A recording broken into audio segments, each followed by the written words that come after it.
What an impressive game! What a dramatic game between Portugal and then Croatia. That ended 2 goals to 1. Croatia being eliminated out of the World Cup, the last and final World Cup for Luka Modric.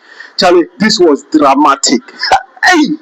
Very, very, very dramatic. Very, very, very interesting and impressive game, especially the second half. A fantastic second half by both teams. Now, the game in the first half was a bit of boring. Yes, a bit of boring with Portugal finding it very difficult to create chances. So in the first half, it was an even game, but Portugal actually dominated the game in the first half, but didn't create enough to score in that first half. Now in the second half, Croatia took Portugal by storm. In fact, in the second half, Croatia were dominating the midfield like fun.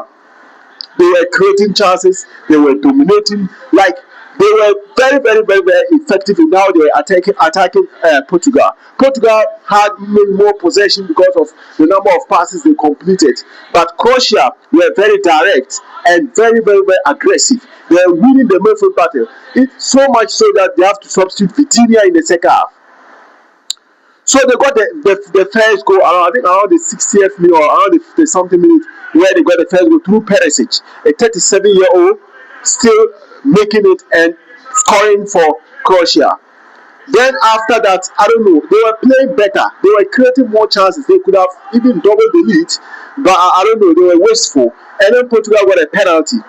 So it was from a corner kick whereby Vega was being held out by the defender. I think it was a silly penalty to concede. A very, very silly penalty to concede. Why will you hold the defender in such a way? Knowing full well that there's VAR. I don't understand these defenders. So the referee took it as an offside, and the referee took it as a penalty. In fact, it was a VAR that called him. He went and watched the VAR and then took it as a penalty. Cristiano Ronaldo stepped up to score his first ever knockout goal in the World Cup.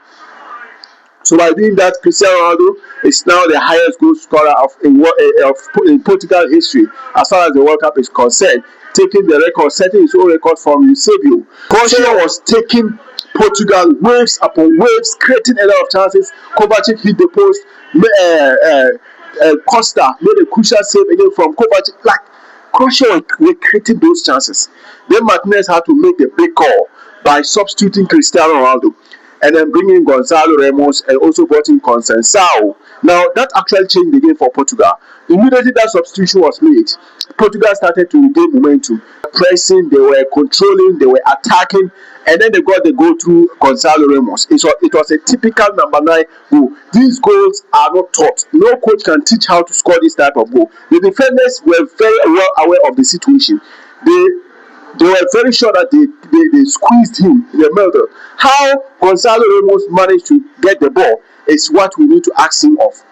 And then he made it 2-1. And that was it, the dramatic moment. It was left with around 10 minutes, around 5 minutes or so. Then the extra time, they added 10 minutes. 12 minutes, I thought the referee would whistle. 13th minute, Croatia got a goal. Croatia got a goal. And guess what? After the celebrations and everything, it was ruled as an offside. Now, Vega was the last man that touched the ball, but according to the offside laws, the last defender who touched the ball must deliberately attempt to play the ball before he can play a player onside. So the Croatian player was actually offside, but Vega touched the ball. Vega was the last person to touch the ball, and when Vega touched the ball, you can see that he was not deliberately trying to play the ball. He was even trying to escape the ball. Then the ball touched his head and went to the Croatian player who scored. So the referee went to the monitor and reviewed the situation and called it as an offside, rightfully so.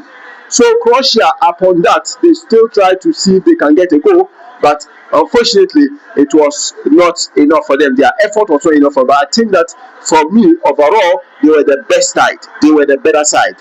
And Portugal are through to the round of 16. Let me know your reactions on the comment section. This is Simon Football Arena.